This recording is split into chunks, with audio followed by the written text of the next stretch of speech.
Hello and welcome to our continued series here at TTRP Theater as we continue to explore the world of Kult Divinity Lost. Tonight is probably one of the most important videos you will check out in the series. I know it is very important to me and important to our guests, and it is player safety in the dark world of Kult Divinity Lost. And I have two individuals who are highly qualified to discuss this, but I will let them introduce themselves. Yeah, hi everyone. I'm Kienna, also known as Kienna S on the internet. I am a TTRPG designer and streamer, and I'm also the co-creator of the TTRPG Safety Toolkit, which is now an Ennie nominated resource all about safety tools and support tools at the table. And hello, I am Jacqueline Bryk, otherwise known as Jax. You may have seen my work editing the English edition of Kult. I also wrote two scenarios for Kult, La Cena about the immigrant experience during the Cold War, and the Rocket's Red Glare about being an intern for the Trump campaign and the actual horrors of that. So yeah, apart from that, I've also written discussions on safety for several different games, including Vampire the Masquerade 5th Edition, Changeling the Lost 2nd Edition, and I've been very inspired by Kienna's toolkit, so I'm really happy to have her here as well. Excellent, and we are too. But before we get into our discussion, let's kind of define some terms and stuff like that. So what do we mean by safety in the context of role-playing at the table? I can hop in with this one. So essentially, during games, you may come across content or scenarios that are uncomfortable or cross a personal line for you in terms of what's happening.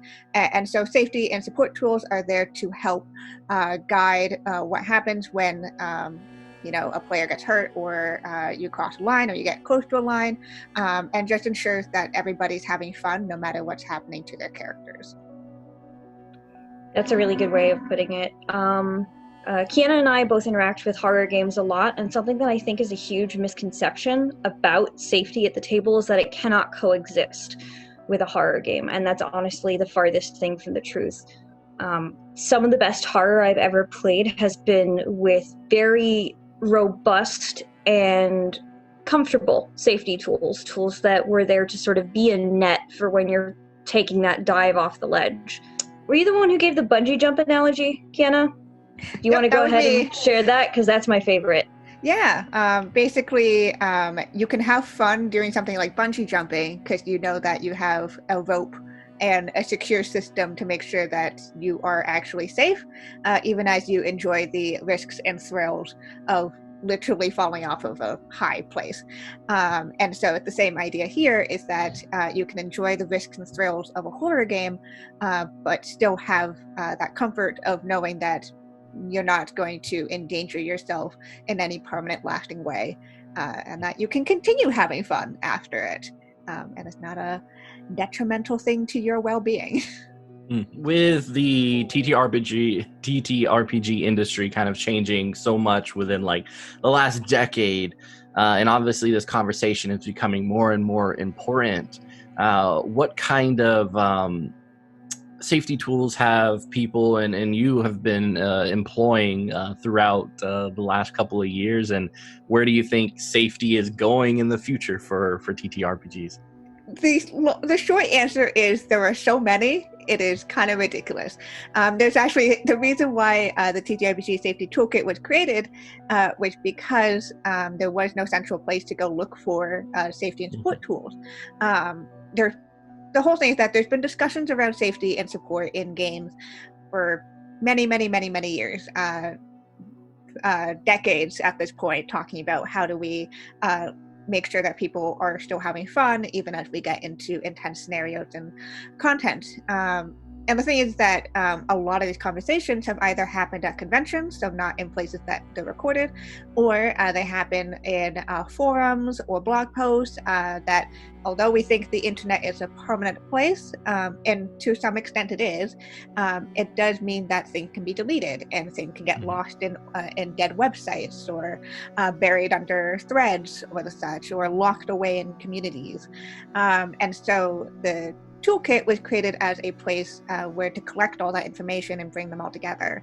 And as I was developing it with my co-creator, Lauren Bryant-Monk, we were kind of, as we were starting to put up, quick guides and like summaries on some basic tools that we knew and that we used at our own games, we would get almost continually, we would get like, oh, what about this tool? Hey, I use this one. Do you want to add this one in too? And we're like, sure. Oh God. There's like,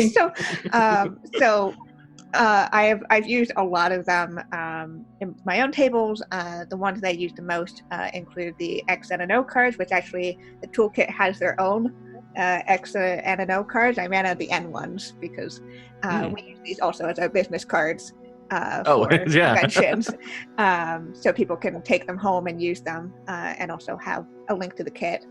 I also use Lines and Veils. I use Stars and Wishes. I've also used the Brebo's script change, which is essentially basically using like a pause or play button or fast forward, rewind, recontextualizing them the same way that you would interact with a movie.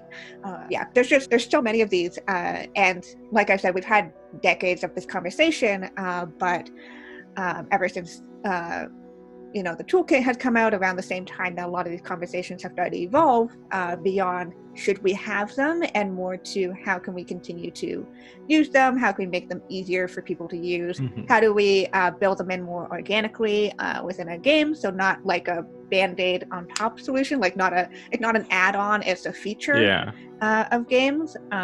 So I think we're really kind of, even just within the lifespan of the toolkit, which came about a year ago at this point. Seems like so much longer. It feels like so much longer, but the conversation within that 1 year alone has changed so much, where, a lot of the early stuff was just teaching people what safety tools are and which ones were available, and now we're evolving into a conversation, and we're retooling a lot of the stuff in the toolkit towards how do you put these into your own games when you're a designer? How do you put them into practice as a play culture and not just in your individual tables? And so I think we're just going to continue seeing that development in the conversation, especially as we get past that. Yes, we should have safety and support baseline. Okay, we're kind of finally getting there as an industry. Now we can start really delving into it on a more interesting, nuanced level. And I know we're still kind of struggling with that conversation in the cult community, because it goes back to the whole thing of, well, if you're running a horror game, then you shouldn't feel safe. And I have opinions on that. But like, even I've been studying safety tools for the past 2 years, and Kienna brought up last time we talked, because we shared a panel together at Onyx PathCon, and that was awesome, but brought up Stars and Wishes, which is one I hadn't heard of before, and I was very excited because learning new safety tools and learning new ways of communicating with people is super fun for me, because as a safety rule designer, it's very easy for people to think of you as like, oh, well, you're not really writing tabletop rules, you're just writing the rules for interacting with the tabletop, which is not, in a lot of ways, meaningfully different. And Kienna also brought up a really good point about the Band-Aid, because safety designers get a lot of questions like, well, what safety tools should I use at my table? Like, what are the safety tools that I need to have? And oh, we can't tell you unless we know your table. We can't do that type of work for you, because we don't know what your table is, we don't know what your game is, we don't know what your play culture is. Kult actually has its own intrinsic safety rule, which is the horror contract, which is very similar to things like Shanna Germain's consent checklist. But that the one in Kult was specifically built for Kult, and it's which of the themes in this game are you okay with addressing? Because Kult has some very, very, very touchy themes, like, oh, is this insanity, or are you actually seeing through the illusion? And like those of us who have mental illness and are neurodiverse are like, what do you mean by insanity? Mhm. And you know, there's an entire sphere of magic dedicated to sexuality and passion, and that can always be super touchy. We were talking about Bluebeard's Bride at one point and how it is difficult but rewarding to run a game about sexual horror, but it's so rewarding.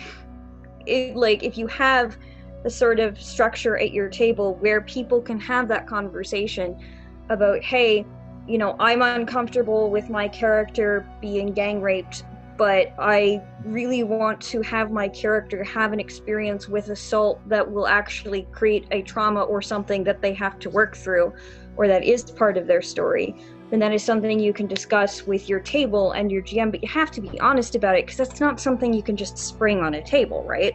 I was editing a scenario for Alex Obernig, who is wonderful. He's one of the Kult developers, and the idea behind the scenario is that, you know, you are 3 people who are trying to fulfill this woman's abduction fantasy.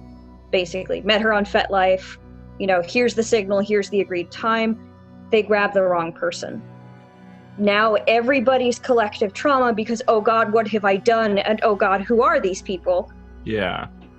Has now, you know, shot them beyond the illusion and into Metropolis, where they now have to deal with the fact that they are being hunted by monsters, and also maybe they're the monsters themselves. And something he wrote in the scenario originally was, oh, she doesn't remember being assaulted, she just remembers that she's mad at the men. And I'm like, no, you are actually taking away from the gravity of this scenario and making it less safe. Mm-hmm. Because now, instead of making it about the horror of miscommunication and, you know, the need to apologize and the need to make restitution and the need to be gentle and kind and compassionate with each other in order to finish the scenario, you just made the rape, well, the attempted accidental rape. That's a really hard thing to talk about, but you've made this event into just, oh, look, it's spooky, and then it opened the portal to Metropolis, and now the real story happens, and it makes it both cheap and unsafe. Yeah, I think it does. I think the kind of, with the free discussion at your table about safety and what everyone's comfortable with allows you, kind of like Kienna said, that, you know, you're allowed to jump over with that bungee cord. Yeah. Because otherwise you're just kind of jumping and you don't know what will happen. And it just lets you take that leap where you would normally be like, no, that might be too much of a drop. The whole thing with being able to establish a safety and support system and making sure that you have consent from everybody as to what exactly you're exploring is that it means you know exactly, if you know exactly what not to touch, you know exactly what you're going to go super freaking hard on. Yep. Like going back to Bluebeard's Bride, I run that a lot as a GM. And again, that game covers a lot of covers feminine horror, and so a lot of its tenets include like body image or motherhood or sexuality and shaming, and also nymphomania and religion and all these very intense subjects. And sometimes people are just going to be like, nah, I don't really want to delve into sexual assault in this game. Like, that's cool. That means that if you tell me what I'm not what's a red, a no, then I know exactly what's a yes. And I know, okay, then I'm just going to go really hard on the body horror aspect. And now you're just going to be chased around by a skin suit without a body that wants to take your body now. Try and drown you in the bathtub. Yeah, have fun.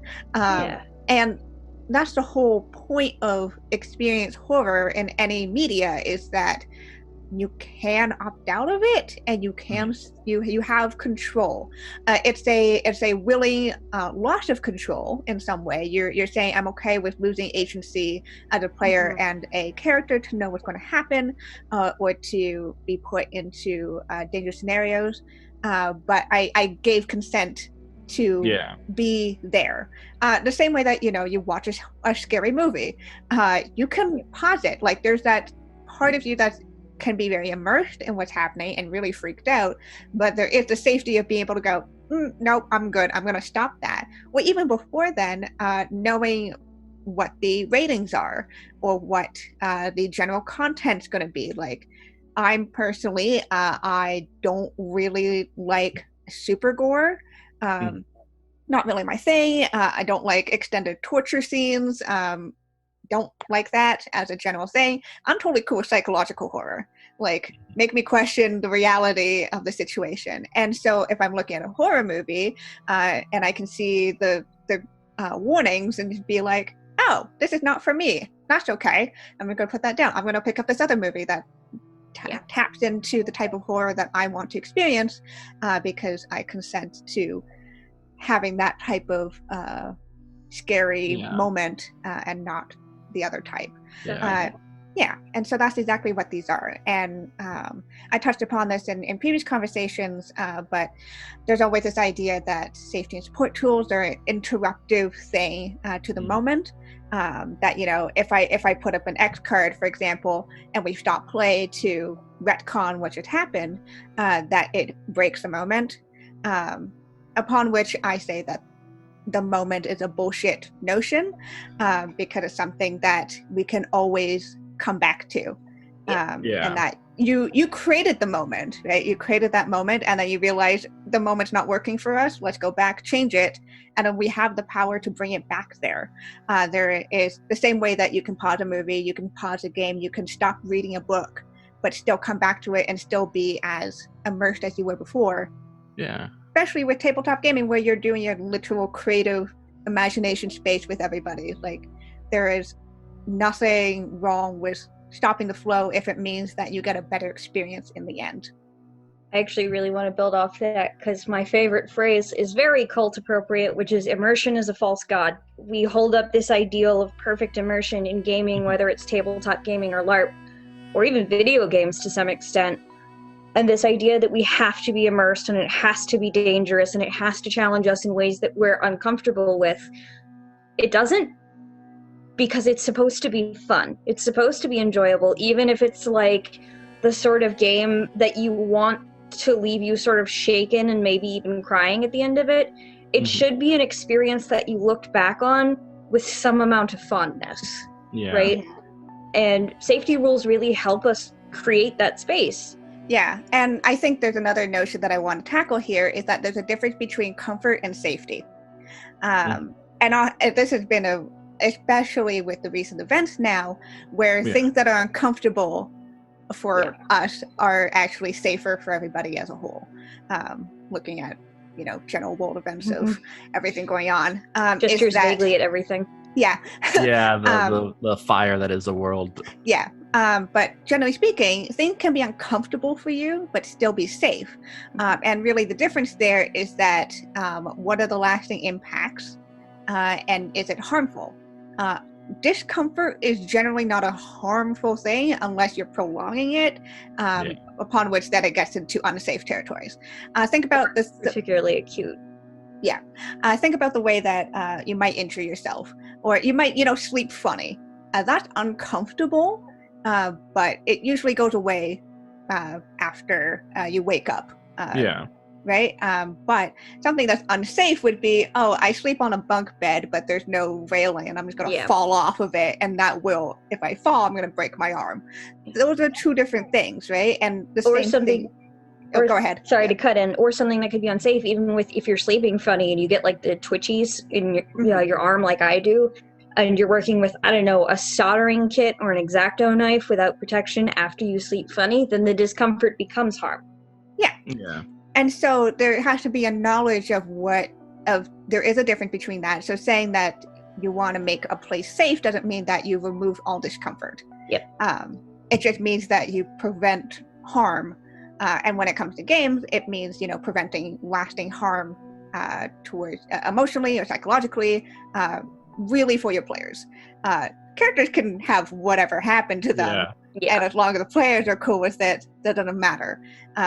what matters is that you can challenge somebody's comfort as a player, kind of toe that and see, like Kult or any other horror game, you're toying with some pretty uncomfortable subjects, and you are going to make players uncomfortable because that's the point, but you shouldn't make them unsafe to get to that point. If you're doing it right, you should be hitting discomfort first, and then you'd be able to stop there without going further. And you have to really think about what that means, right, and what that looks like in your gaming.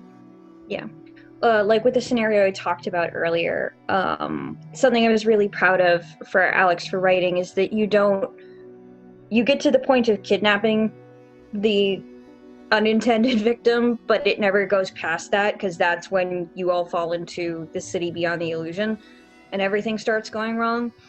But the fact that he is very upfront about, hey, this scenario is going to involve accidental sexual assault, is something that makes it easier to say, no, this isn't for me. I don't want to, grapple with the discomfort of being that sort of person. And that can be a really interesting story to explore, this idea of, oh God, I thought this person wanted this and now they don't. Yeah. And like, as a survivor, I've been on both sides of that equation and it sucks.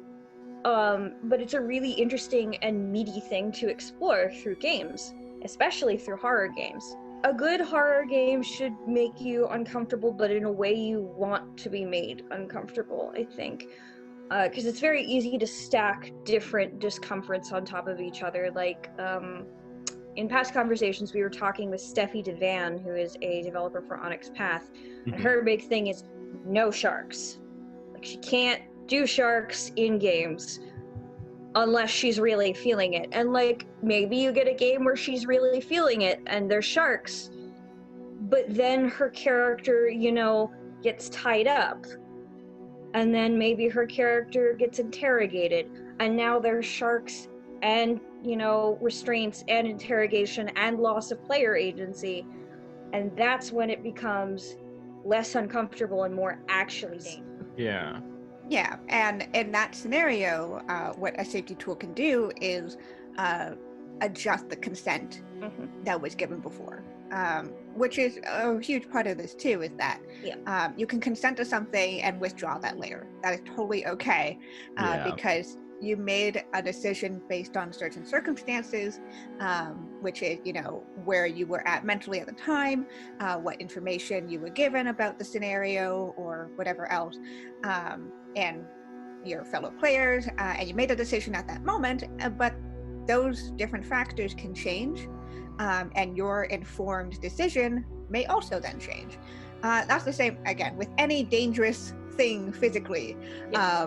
Or mentally, you can go all the way up to, you can say, I really want to go bungee jumping, and you go all the way up to the bungee jumping spot, you get all suited up, and then you look over the edge, and the ride up with the ramping anxiety, or maybe some people were making some crude jokes about something, or maybe you were reading a story about a freak bungee jumping accident, and you get up there and you look at the height, which all before was totally okay because you didn't have those other ramping thoughts, and suddenly you're not okay with it. And a good bungee jumping place would be like, that's totally cool. Like, well, you don't have to do it. Bad one would shove you over the edge. And you don't want to be that person shoving someone off the edge. That would be a terrible thing to do as a general human being. But especially in scenarios like TTRPGs where you have to trust each other, and you have a contract of trust with each other in order to build a scenario and play a game, and you're breaking that trust by doing something like that. There's this whole thing about, but if I give content warnings, or if my players explicitly tell me what they're okay or not okay with, they're not going to be surprised by what happens, and that's bullshit. Surprising players is a different between shocking players. Those are two different things. Surprise, because someone can know something's happening, but if they don't know when it'll happen, it's still a surprise. But they're still mentally prepared for that thing to happen. And also it can even add to the anticipation. Like, for example, if you play a jump scare game, like a video game, you know something's going to pop out. You know it's going to pop out sometime, but you don't know when, and that's what adds to the terror. And that's, again, you buy into that at the beginning when you see, oh, it's a jump scare game, okay, I know what I'm... But shocking your players is a totally other thing. Shock means that you're going from discomfort to harm. You're pushing past a boundary. You should not have shocked players. They should be surprised, maybe, but you shouldn't have them go, I didn't see that coming from anywhere. Not even go just for storytelling in general. Like, if you're laying down your foundation correctly, your players should be able to go, oh, dang, like when something happens and they go, I now see, looking back, oh, I should have seen that coming. I can't believe that came out, and I was expecting that. But really, subconsciously, you were still building that foundation for them to expect it and to anticipate it, and therefore have a nice payoff. But if they're sitting there looking like they're in complete disbelief, or they're looking like they're like you just slapped them in the face with something, that's not a good reaction, and you shouldn't really be aiming for that. Aim for surprise, not shock. Those are two very different things in a gaming experience. To go a little farther on that, I've also heard suspense added into that, where suspense is where you know something specific is going to happen. Like, you know, the classic example is, you know there's a bomb under the table, but the characters don't know there's a bomb under the table. So as an audience, you're going, oh my god, get the bomb under the table! Whereas, you know, surprise might be you as a player knew that something explosive was going to happen, or one of your characters had an explosive specialty or something, or maybe they knew there was a bomb, they just didn't know it was under that table. The players didn't know. And then shock is where, why is there a bomb under the table that hasn't come up in any of the rest of what? I guess the best example I can give for Kienna's don't shock is, don't be the producers of the Game of Thrones TV show. Because they kept trying to push for that, oh, they're never going to see this coming. And like, after a while, that A, gets stale, and B, feels really unsafe, because it feels like your GM is always trying to betray you almost. And it's fine once or twice, but if you like keep yanking the rug out from under them and not playing to the strengths that they're giving you, and not, you know, playing with them, instead playing at them, that's a recipe for a really unsafe game. So obviously the kind of conversation about safety and mechanics and stuff like that has been ongoing. So I want to ask, on the internet, of course, we all have been there, and I can see the excitement for the response. I'm ready. As an example, you talking about safety mechanics, and someone comments, I don't need this in my game. What's all this? What do they call it? Social justice warrior, in like big quotations, etc., etc. What are your responses? I have a specifically cult story about this. And I'm very excited, because I have a Twitter thread that talks specifically about this. And it's awesome. So, once upon a time, Shanna Germain's, really Monty Cook Gaming's Consented Gaming, mostly spearheaded by Shanna Germain, came out, and the internet exploded. Because, oh my god, it is this non-indie company specifically publishing a free safety design kit. And I think it was mostly for more like D&D-ish games. I read it once or twice. It's very good. It's, if you're going to use it, I recommend combining it with Kienna's toolkit, because Kienna's toolkit is a little less 101, and covers a lot more depth, I think. But that is not to badmouth Shanna Germain, because she is wonderful. So perhaps predictably, the cult fan groups that I am a part of as a writer and a fan of cult exploded. And people were flipping out, like, oh, you can't add this to Cult. This is going to ruin my Cult games. You know, this is going to take the teeth out of what is supposed to be an X-rated horror game. How could you do this? Like, taking it as this very personal betrayal. And the mods started banning most discussion of this, which honestly I kind of agree with because it wasn't going anywhere good. And then someone decided to post his own version of consent in gaming. And I read it. And I was like, this is interesting. Because one of the things he wrote was, here are some ways to scare your players. You know, here are some things you should put in for really, impact. Haunted castles, piles of dead babies. These are things he's like, oh, you should specifically allow these in your game because, Very like, specific. Yeah, and I'm like, wait, hold on. You're saying that this is your non-SJW version of consent in gaming. Do you think that Shannon Germain was trying to take away your haunted castles and piles of dead babies? And he went on this tangent, which is not really worth repeating here, but it basically boiled down to, yes, the mean ladies are trying to take away my haunted castles and dead babies. And this was a thunderbolt moment for me, because as a neurodiverse nerd, as you can see me sort of ADHDing around the screen here, I have had to struggle with what are referred to as the geek social fallacies a lot. You can look these up. They're pretty easy to find. There's 5 of them. And 2 of them are friends accept me as I am, and ostracizers are evil. These are very toxic when combined with each other, because friends accept me as I am basically boils down to, you can never tell me no, or you're a bad friend and you're not actually my friend. Mm-hmm. And ostracizers are evil is, well, if you're not actually my friend, then you must be the bad guy.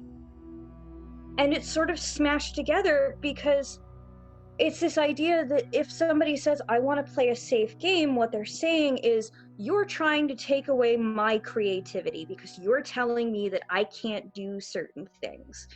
And if I can't do certain things, that means you must not really be my friend. Yeah. And I could get into sort of how, like, rape culture and mental illness and child abuse could be as real as haunted castles and piles of dead babies to these men, and I do in the Twitter thread. But, like,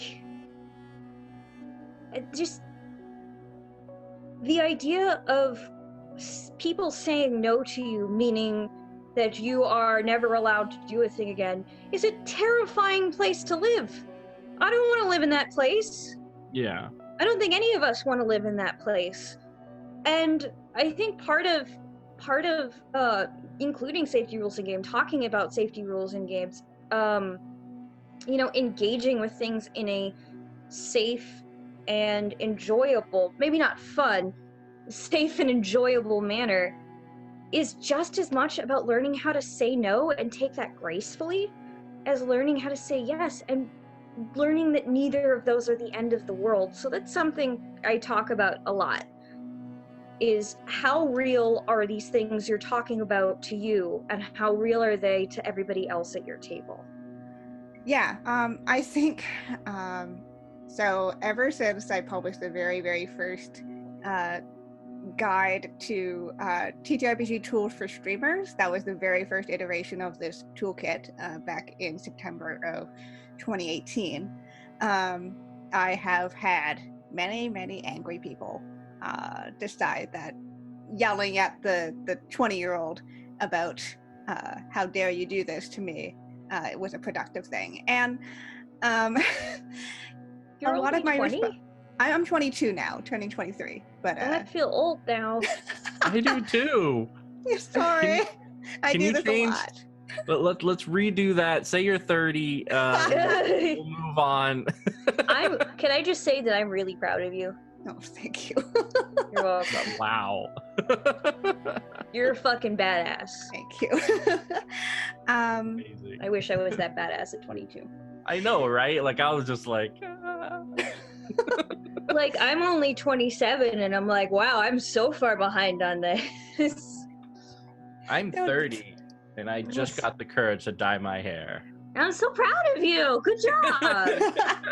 Anyway, sorry. Go ahead. Yeah, go go ahead. ahead. You're saying about people shouting at the 20-year-old. My responses vary a lot upon what they're saying, because there are certain levels of people where you're just not going to get any productive conversation out of them. Those are the people who are like, fuck you, and you're terrible shit, you're awful, look at this baby. And I'm just like, okay, that's a mute and a block. We're not going to engage with that. Nothing's going to come out of that. But then there are other varying answers and responses, which are legitimate in many ways. One of the ones that I see most often is, why do I need to use this? Why don't you just talk to your players? And so the way that I usually approach that is saying that, well, being able to talk to your players and have honest conversations with them, that's table safety right there. Having that ability to have a conversation about what's okay and not okay, that's the whole basis of what we're talking about here is. Safety and support tools are just great shorthand for what can be a very difficult conversation to have, because oftentimes it feels very confrontational, because we're human beings. We don't like being confrontational and interrupting the status quo, and in a gaming situation, the status quo is what's happening in the game. Interrupting would be going, hey, you know what, I'm not okay with this. And that requires a lot of courage, and it requires a good environment for you to be able to say that and feel like you will be heard and listened to and have actions enacted upon. And if you have that at your table, that's awesome. That's great. I'm really happy for you. But sometimes we just need a way to be able to have a system in place so we all know what to do when something happens. I'm not a sports person, but I like using sports metaphors for safety because they're really helpful to talk about this. When you're playing, let's say, a soccer game, and somebody gets hurt, they're able to communicate that they're able to get hurt by using the, hey, red flag, somebody just got kicked. Can we stop? There's a system in place for doing that, so that even when they can't communicate why they're, like, what their pain is, they can't communicate what they need, there is something in place there already so that people know exactly what to do in that scenario, which is, hey, we're going to stop the game. We're going to take that injured player off field. We're going to check them out. Where if somebody did that on purpose, we're going to put them in the box. Goodbye. We're not going to play anymore. And it's all that's what this is. It's just a system to make that process easier, to make that conversation easier to have. And oftentimes what I find is that and then some people will say, oh, but I've been playing with my group for 10, 15 years. We already know what each other's boundaries are. And that's the whole thing. Do you? Did you have that culture in place where you could have that conversation and people could feel open about everything that they're okay and not okay with? Or things change over time. People change over time. And what they're okay and not okay with change from, a yearly basis, a monthly basis, a daily basis sometimes, where, what might have been okay for someone at your table 5 years ago may no longer be okay anymore. I see this a lot with parents and new parents, where before, things happening to children, I'm okay with that happening again. And then suddenly they become a parent and they go, no, not anymore. I really don't want terrible things to happen to children anymore in my games. And especially in groups that happen together for a long time, where you think you know each other's boundaries, that's when you're going to be more lax with stuff, and that's when you're going to be kind of flippant. And again, a 5 to 10 year status quo that you're now going to have to interrupt to say, hey, you know what, guys, I know that I've been cool with injuries happening to children for the last 5 years, but I'm not really okay with it right now. And there's this whole peer pressure that happens where you're wondering, oh God, what if they think I'm being a baby about it, because I've been okay with it for, and again, it's the retracting your consent, which unfortunately we don't really have a cultured society around being able to retract consent. We could go into that, but let's just say we just don't have that, right? We don't have a culture where we can say no and have that respected if you said yes before. And so that's so that's my response to that. It's like, well, that it changes, and maybe you should have ongoing conversations with your group. It shouldn't be a one and done thing.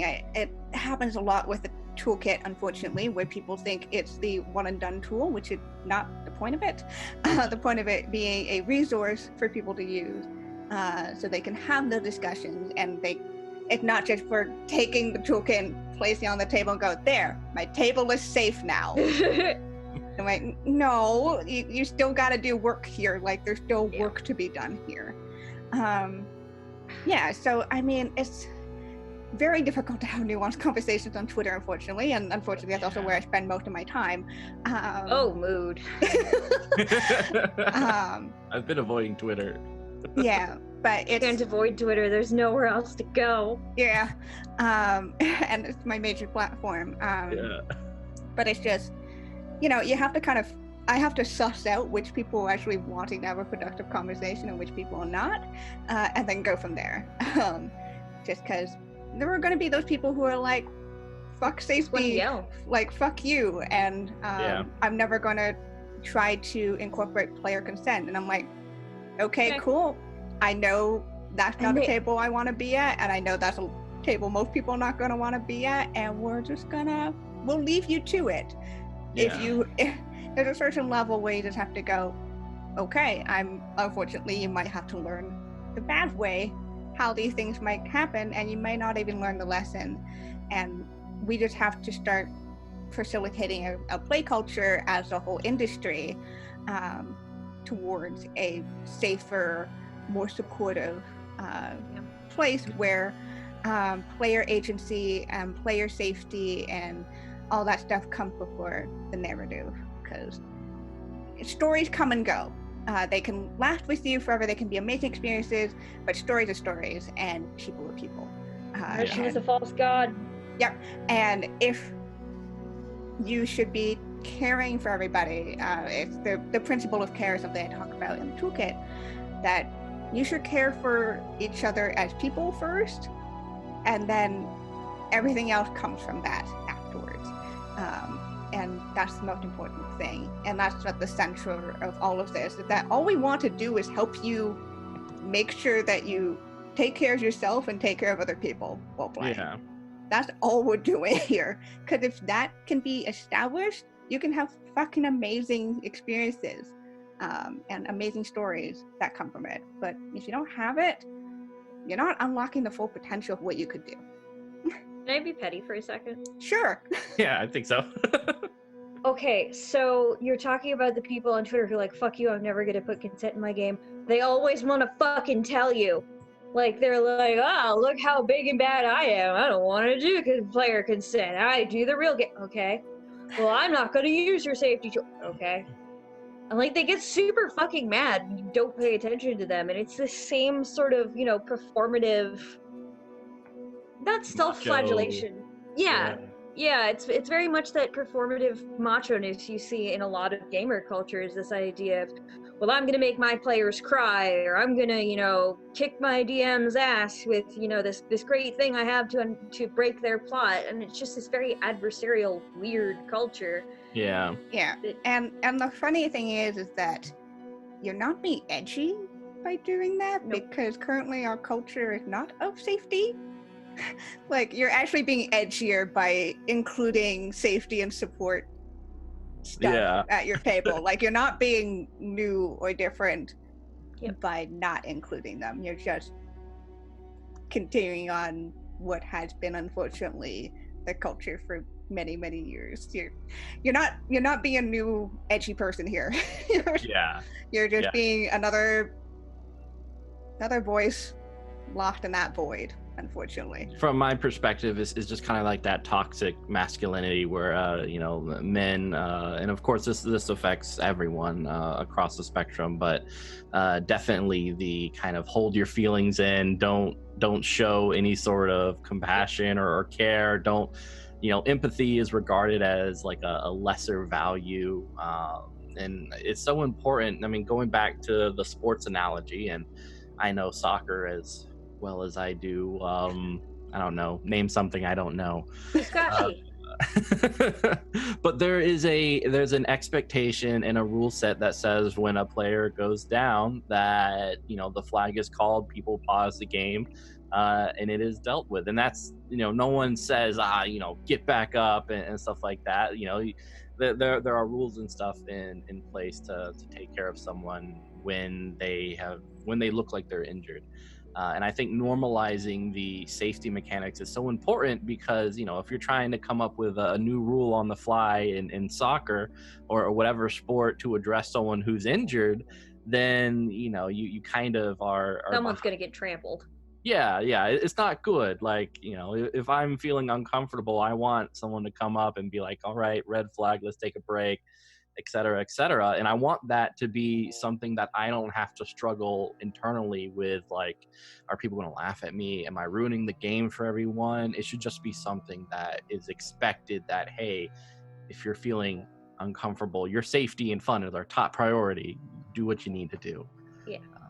So it is definitely, you two are very brave for going on Twitter and such. Especially 20 years. Oh man.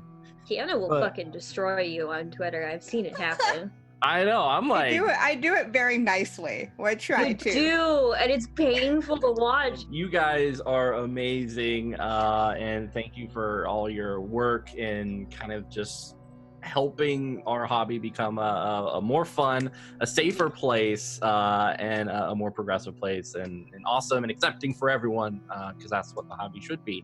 We're just here to play, pretend, and have fun. Or at least have an enjoyable night where we're all broken afterwards. Mm-hmm. But like in a fun way. Just like eating someone's popcorn for the whole night. There you go. Yeah.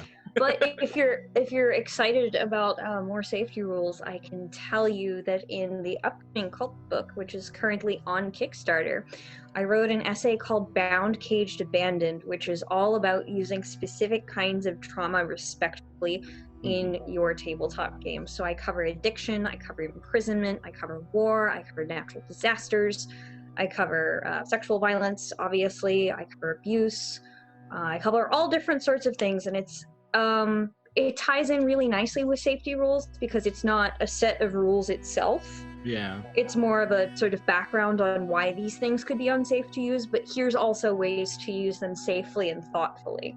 And then you can combine them with safety rules from Kienna's toolkit. And then, you can have a harrowing experience that everyone enjoys. That is awesome. I look forward to that so much. I was so excited when I heard you were writing for it. So yeah, I think this was a awesome and productive conversation. Why don't you guys each kind of plug whatever you want? And of course, all of this stuff will be down below, just under all of us, that you can go ahead and click and support these guys in any way you can. But Kienna, why don't you start us off? Yeah. So this was awesome, and this was a great conversation. I talk a lot about this stuff, so it's always great to have a conversation about this type of stuff with not just me shouting to the void. But in terms of talking about shouting to the void, y'all can find me over on Twitter at Kienna S. It's the best way to figure out what I'm doing. Come on the internet, it's also role-playing things, whether that's streaming or writing or just, again, shouting into the void. I'm the co-producer of Salty Sweet Games, which is a TTRPG channel. We also do video games and all sorts of other stuff there, so we can check that out. We use safety tools in every single stream on that. As well, please check out the TTRPG Safety Toolkit if you'd like to learn more about safety tools and the wide variety of tools that are out there and in development and all that stuff. You can find that with bit.ly/TTRPG Safety Toolkit, all all lowercase and one word. It is Ennie nominated, which is mind-boggling. So please go check that out. It is a living resource. It's constantly updated by me and my co-creator, Lauren Brand-Monk, who I also suggest you check out at twitter.com/JL_NiceGirl. She's also amazing, doing a lot of this great work, and the toolkit would be nothing without her. So please go check all of that out. And you can also do the hashtag TTRPG Safety Toolkit. That'll also take you to all of our posts and all of our conversations around that. Awesome. Jax? So you can find me on Twitter at Rufflejacks. You can find me on Itch.io at Rufflejacks. You can find me on DriveThruRPG as Jacqueline Bryk. My last name is spelled B-R-Y-K, not B-Y-R-K, not B-R-I-C-K, not B-R-I-K. I've had all of these variations. You will not find my work if you do that. You can find me on my personal website, which will be in the links, which are somewhere. Here, yes. You can keep me doing the Macarena, and that's fine. But you can find me at my website. It's jacquelinebryk.design. It has a whole bunch of cool things I've been on, including this. This will be added once it goes up, because I put all of my panels and interviews and stuff on my website. I'm kind of really stoked to be here, and I can tell you a cult secret before we go. I'm developing a book for Kult. I'm going to be in charge of it. I can't tell you what it is, but I'm turning in. I can't tell you what it is, but I'm very excited because it'll be my first ever book that I have developed, and we'll be hiring people for. So I am super stoked. Yeah. Sorry, Curtis, but I think I think we got it.